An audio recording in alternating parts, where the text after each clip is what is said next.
Jagdamba education point में आपका हार्दिक स्वागत है। हमने पहले पढ़ा था कि स्वर किसे कहते हैं और स्वरों का वर्गीकरण कितने प्रकार से होता है स्वर। और आज हम पढ़ेंगे व्यंजन किसे कहते हैं और व्यंजनों का वर्गीकरण। व्यंजन किसे कहते हैं?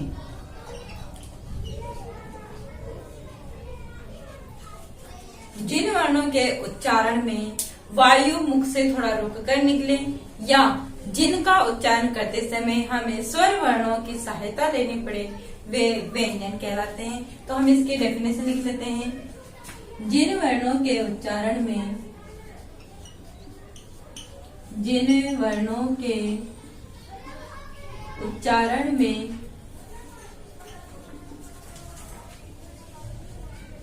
वायु मुख से थोड़ा रुककर निकले या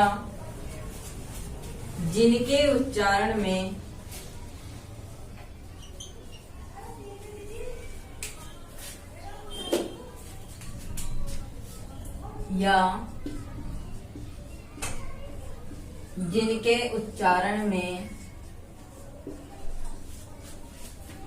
स्वर वर्णों की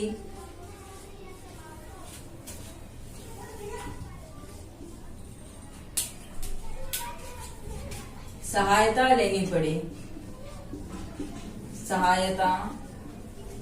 पड़े वे व्यंजन कहलाते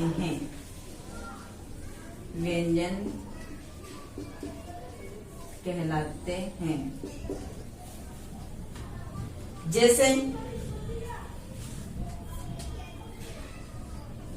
यह कर, इसमें क्या मिला हुआ है? स्वर मिला हुआ है। किस तरह से?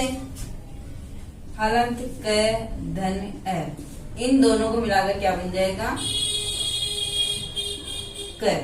तो ये क्या है? व्यंजन। अब हम देखते हैं कि व्यंजनों की श्रेणियां कितनी होती हैं और व्यंजनों के प्रकार कितने होते हैं।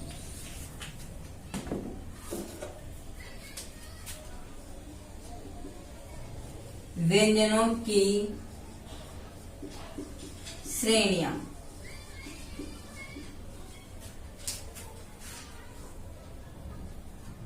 व्यंजनों की श्रेणियां 3 होती है। पहली स्पर्श व्यंजन या वर्गीय व्यंजन।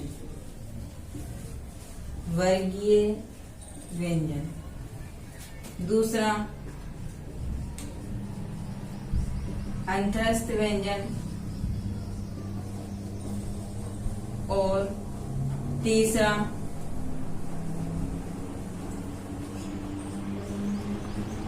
ऊष्मीय व्यंजन। स्पर्श व्यंजन या वर्गीय व्यंजन, इन्हें स्पर्श व्यंजन क्यों कहते हैं और वर्गीय व्यंजन क्यों कहते हैं? स्पर्श व्यंजन इसलिए कहते हैं क्योंकि इन वर्णों के उच्चारण करते समय वायु हमारे मुख के किसी न किसी अवयव को स्पर्श करती है, इसलिए इन्हें स्पर्श व्यंजन कहते हैं। और वर्गीय व्यंजन क्यों कहते हैं? क्योंकि इन वर्णों को 5 वर्गों में बांटा गया है और इनकी संख्या होती है 25। अंतस्थ व्यंजन, अंतस्थ का अर्थ होता है बीच में स्थित, यानी कि जिन वर्णों का उच्चारण मूल रूप से ना तो किसमें होता है? स्वरों में होता है और ना ही व्यंजन में, मतलब दोनों का थोड़ा थोड़ा भाग होता है, इसलिए इसे क्या कहते हैं? अंतस्थ व्यंजन कहते हैं। और ऊष्मीय व्यंजन, ऊष्मा का अर्थ होता है गर्म, यानी कि जिन वर्णों का उच्चारण करते समय मुख से हल्की सी गर्म वायु निकले, इसलिए इन्हें ऊष्मीय व्यंजन कहते हैं। अब हम देखते हैं कि व्यंजनों के प्रकार कितने होते हैं। ये तो थी व्यंजनों की श्रेणियां। श्रेणी के आधार पर हम व्यंजनों को 3 भागों में बांटते हैं। एक बार वापस से देख लेते हैं। व्यंजन किसे कहते हैं? जिन वर्णों के उच्चारण में वायु मुख से थोड़ा रुककर निकले या जिनके उच्चारण में स्वर वर्णों की सहायता लेनी पड़े वे कहलाते हैं व्यंजन। और जैसे क दिया हुआ है, मैंने यहाँ लिखा हलंत क। हलंत क में एफ मिलाएंगे यानी स्वर मिलाएंगे, तब क्या बनेगा ये क। व्यंजनों की श्रेणियां 3 प्रकार की होती है। स्पर्श व्यंजन या वर्गीय व्यंजन जिनकी संख्या 25 होती है, अंतस्थ व्यंजन इनकी संख्या 4 होती है, और उष्मीय व्यंजन इनकी संख्या भी 4 होती है। अब हम देखते हैं कि व्यंजनों के प्रकार कितने होते हैं।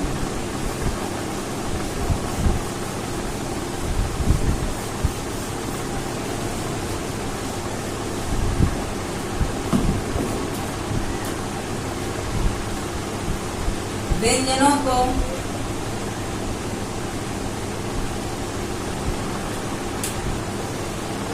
व्यंजनों का वर्गीकरण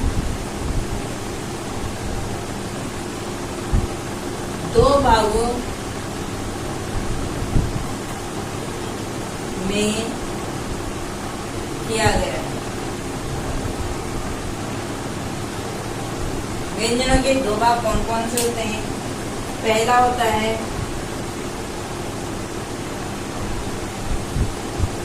प्रयत्न के आधार पर,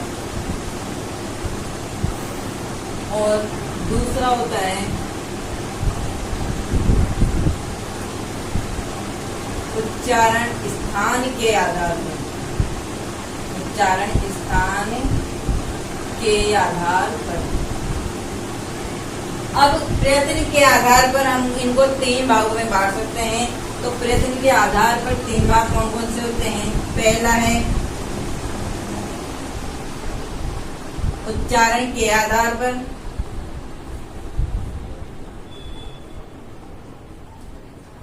दूसरा है श्वसन तंत्र में कंपन के आधार पर, और तीसरा है श्वास वायु के आधार पर।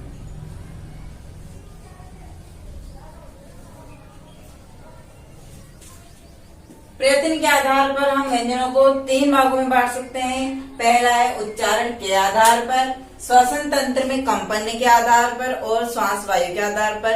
अब उच्चारण के आधार पर हम व्यंजनों को 8 भागों में बांट सकते हैं। तो हम इसका पहला देख लेते हैं कि उच्चारण के आधार पर कितने होते हैं। उच्चारण के आधार पर हम इनको 8 भागों में बांट सकते हैं। पहला है स्पर्शी व्यंजन, दूसरा संघर्षी व्यंजन,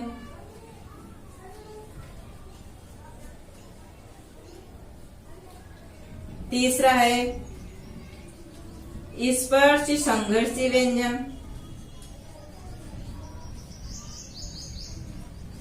चौथा है नासिक्य व्यंजन,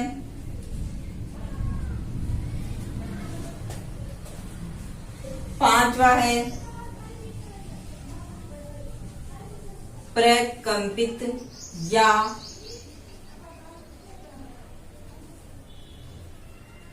लुंठित व्यंजन,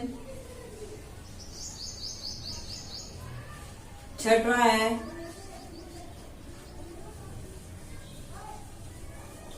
पार्श्विक व्यंजन, सातवां है उत्क्षिप्त व्यंजन, और आठवां है अर्ध स्वर व्यंजन। अर्ध स्वर देखो, उच्चारण के आधार पर 8 प्रकार के होते हैं। पहला है स्पर्शी व्यंजन। मैंने श्रेणी में बताया था स्पर्श व्यंजन, यहाँ पर है स्पर्शी व्यंजन।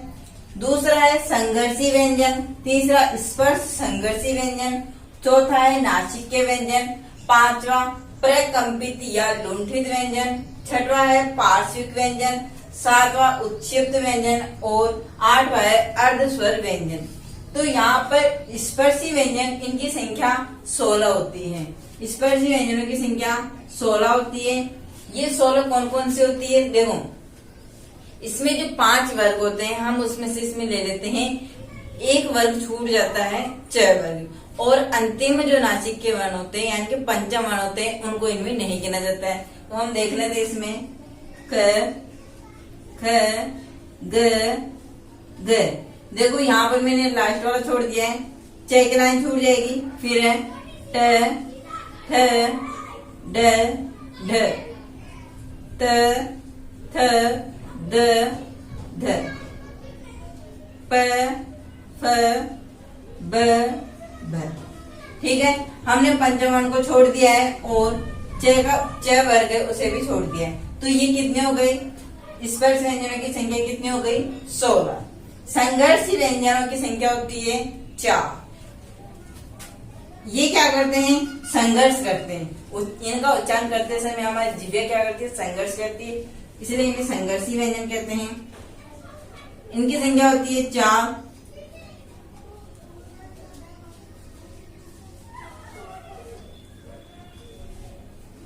य, र, ल, व।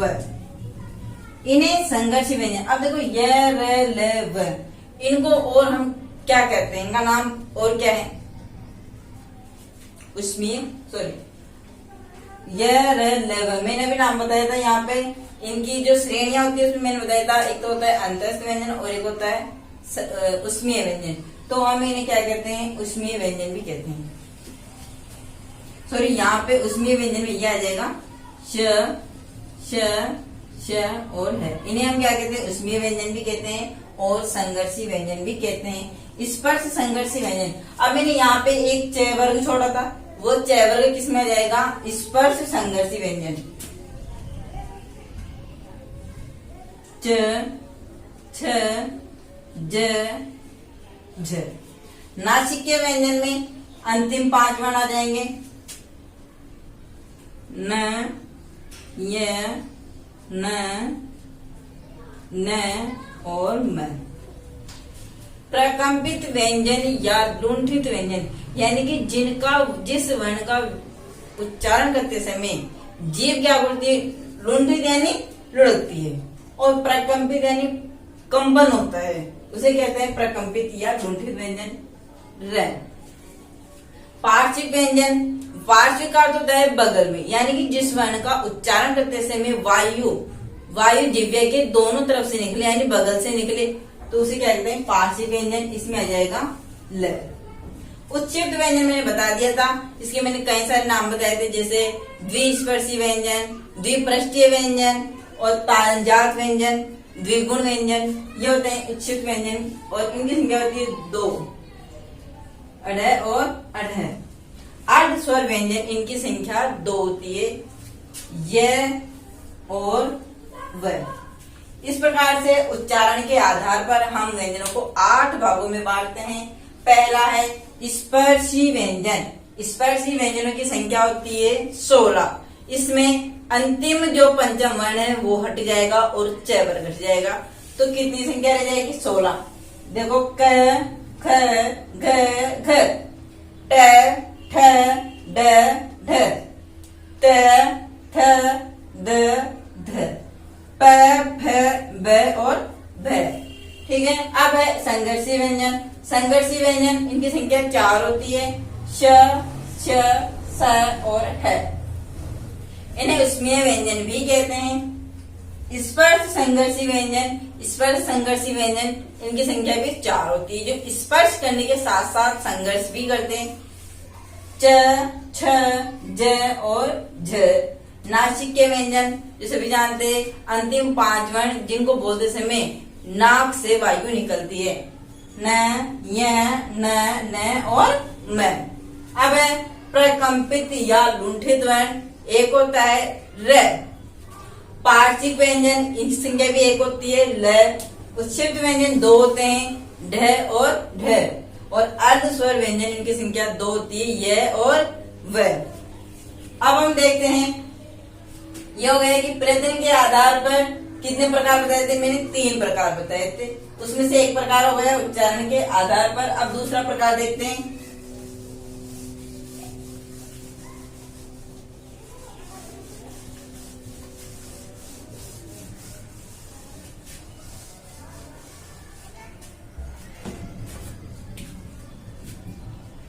दूसरा है श्वसन तंत्र में कंपन के आधार पर।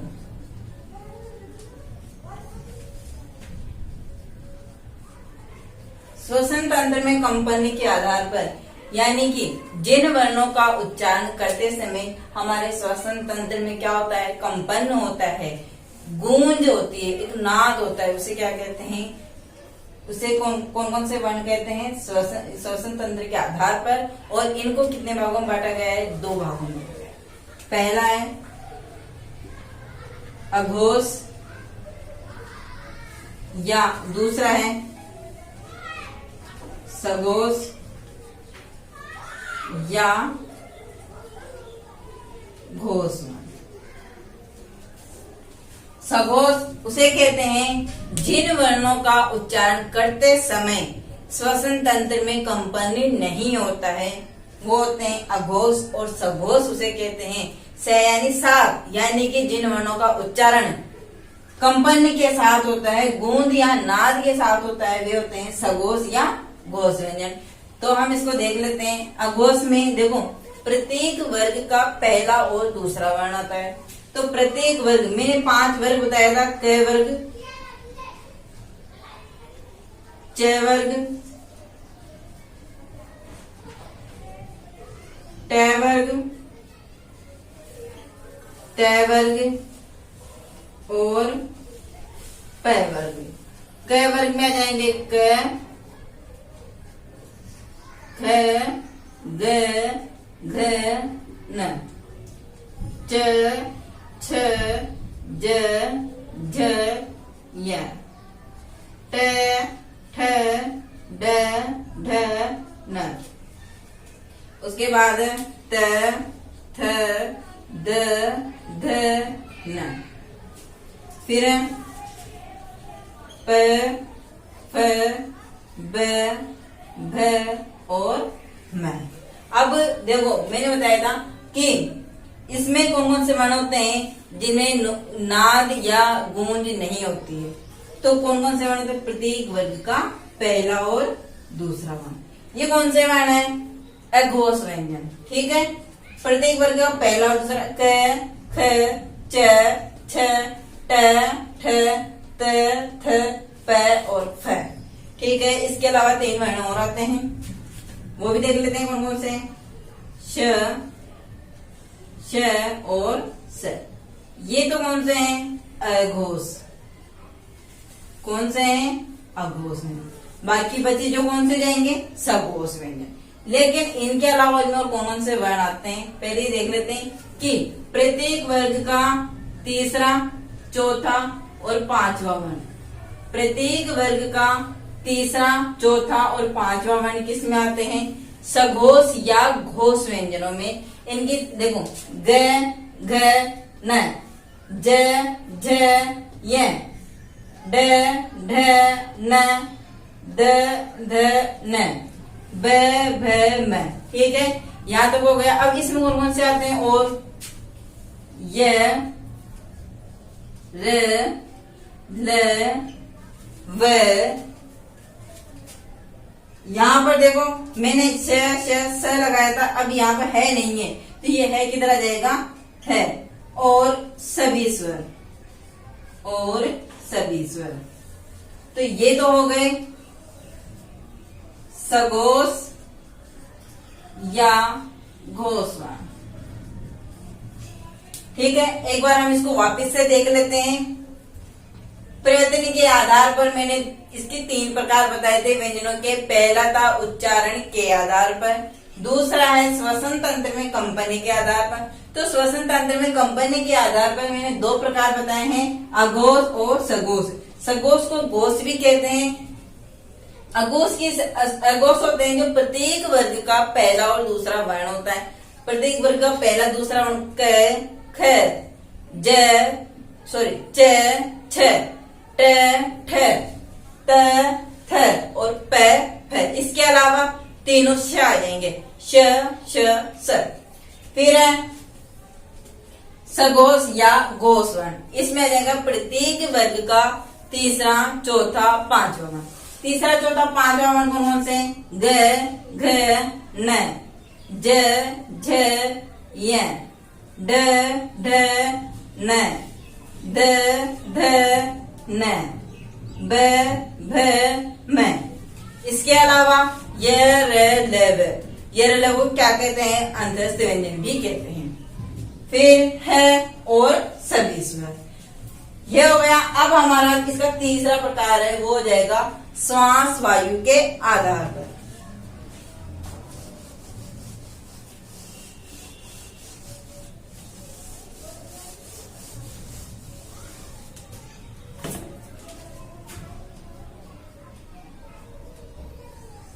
तीसरा है श्वास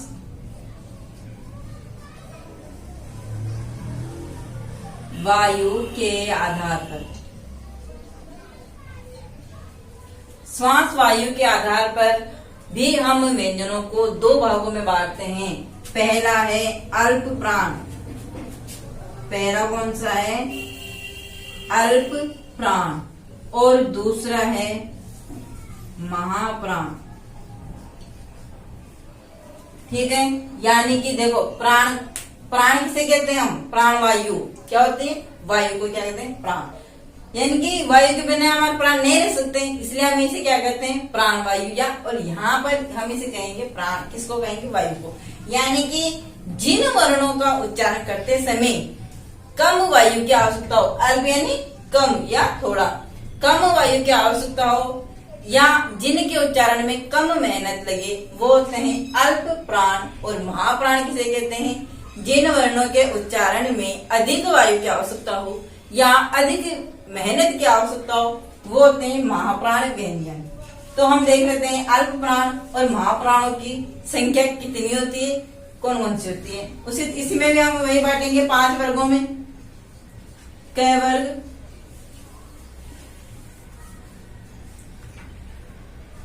च वर्ग,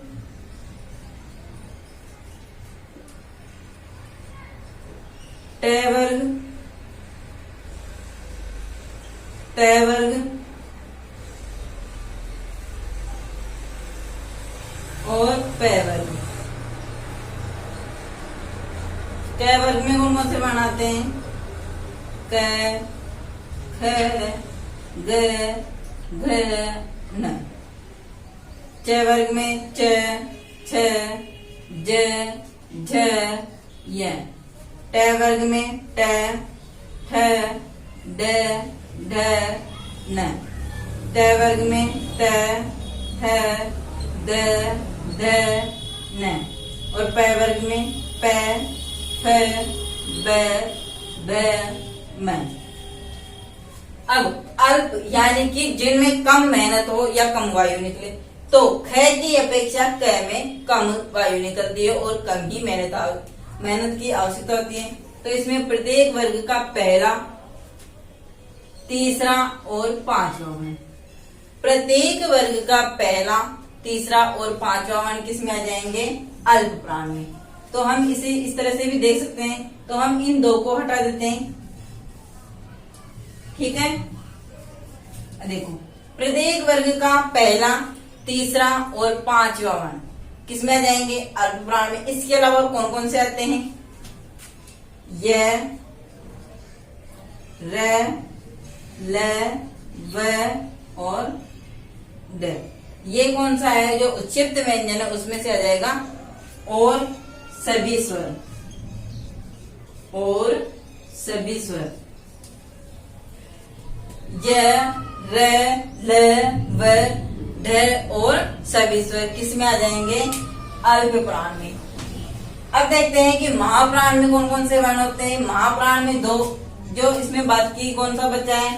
प्रत्येक वर्ग का दूसरा और चौथा वर्ण किस में आ जाएंगे? महाप्राण में। हम इसे भी लिख लेते हैं, इधर देख लेते हैं। दूसरा और चौथा वर्ण क, घ, ज, झ, ठ, ढ, ठ, ढ ध, ह, भ। ठीक है, ये किस में आ जाएंगे? महाप्राण में, महाप्राण। इसके अलावा इसमें और कौन कौन से वर्ण आते हैं? श, श, श और है। और इसमें यहाँ पर उच्छिष्ट वर्ण कौन सा है? ढ। और यहाँ कौन सा आ जाएगा? ढ। ठीक है, ये हो गए हमारे महाप्राण और ये हो गए हमारे अल्प प्राण। इसे एक बार देख लेते हैं वापिस से। प्रयत्न के आधार पर मैंने बताया था कि व्यंजनों को 3 भागों में बांटा गया है। पहला मैंने बताया था कि उच्चारण के आधार पर हम इन्हें 8 भागों में बांट सकते हैं। पहला था स्पर्श व्यंजन, दूसरा संघर्षी व्यंजन, तीसरा स्पर्श संघर्षी व्यंजन, चौथा नासिक के व्यंजन और पांचवा था प्रकंपित या लुंठित वर्ण, छठवां था इसमें उत्क्षिप्त व्यंजन, अर्धस्वर व्यंजन और मैंने बताया था द्विगुण व्यंजन। इसके अलावा फिर हम इसमें देखते हैं कि जो दूसरा इसका प्रकार था श्वसन तंत्र में कंपन के आधार पर। श्वसन तंत्र में कंपन के आधार पर हम इसे 2 भागों में बांटे थे। पहला था अघोष और दूसरा था सघोष। अघोष में कौन कौन से वर्ण आते हैं? प्रत्येक वर्ग का पहला और दूसरा वर्ण, इसके अलावा श, श, स। और ये तो हो गया अघोष में। और सघोष में कौन कौन से आते हैं? प्रत्येक वर्ग का तीसरा, चौथा और पांचवा वर्ण, इसके अलावा ये रलव है और सभी स्वर आते हैं। फिर हमने देखा था कि श्वास वायु के आधार पर हम 2 भागों में बांटते हैं। तो पहला था अल्प प्राण। अल्प प्राण में प्रत्येक वर्ग का पहला, तीसरा और पांचवा वर्ण, उसके अलावा यह र, लव, ढ और सभी स्वर आ जाते हैं। और महाप्राण में प्रत्येक वर्ग का दूसरा और चौथा वर्ण, उसके अलावा श, श, स है और सभी स्वर आते हैं। तो इस प्रकार से हमारे जो व्यंजनों का जो वर्गीकरण है वो कंप्लीट हो जाता है। धन्यवाद।